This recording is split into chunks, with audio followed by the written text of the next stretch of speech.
السلام علیکم ناظرین، میں ہوں محمد حنیف اور آپ دیکھ رہے ہیں دعا ٹی وی 89۔ شروع اللہ کے نام سے جو بڑا مہربان نہایت رحم فرمانے والا ہے۔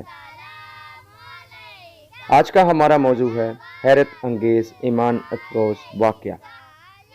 حضرت سیدنا زید بن اسلم رضی اللہ تعالیٰ عنہ فرماتے ہیں، میرے والد نے بتایا کہ ایک مرتبہ حضرت عمر بن خطاب رضی اللہ تعالیٰ عنہ لوگوں کے درمیان جلوہ فرما تھے کہ اچانک ہمارے قریب سے ایک شخص گزرا جس نے اپنے بچے کو کندھوں پر بٹھا رکھا تھا۔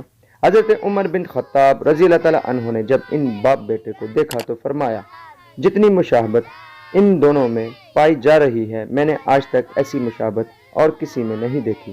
یہ سن کر اس شخص نے عرض کی، اے امیر المؤمنین، میرے اس بچے کا واقعہ بہت عجیب و غریب ہے۔ اس کی ماں کے فوت ہونے کے بعد اس کی ولادت ہوئی۔ یہ سن کر آپ رضی اللہ تعالیٰ عنہ نے فرمایا، پورا واقعہ بیان کرو۔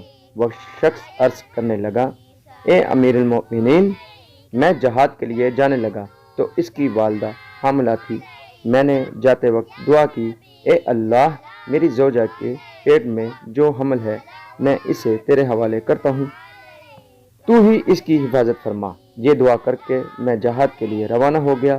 جب میں واپس آیا تو مجھے بتایا گیا کہ میری زوجہ کا انتقال ہو گیا ہے۔ مجھے بہت افسوس ہوا۔ ایک رات میں نے اپنے چچا زاد بھائی سے کہا کہ مجھے میری بیوی کی قبر پر لے چلو۔ چنانچہ ہم جنت البقیع میں پہنچے اور اس نے میری بیوی کی قبر کی نشاندہی کی۔ جب ہم وہاں پہنچے تو دیکھا کہ قبر سے روشنی کی کرنیں باہر آ رہی ہیں۔ میں نے اپنے چچا زاد بھائی سے کہا، یہ روشنی کیسی ہے؟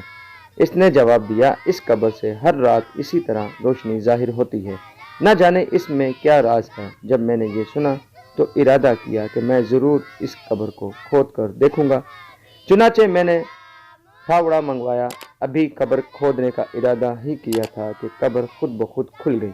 جب میں نے اس میں جھانکا تو اللہ کی قدرت کا کرشمہ نظر آیا کہ یہ میرا بچہ اپنی ماں کی گود میں بیٹھا کھیل رہا تھا۔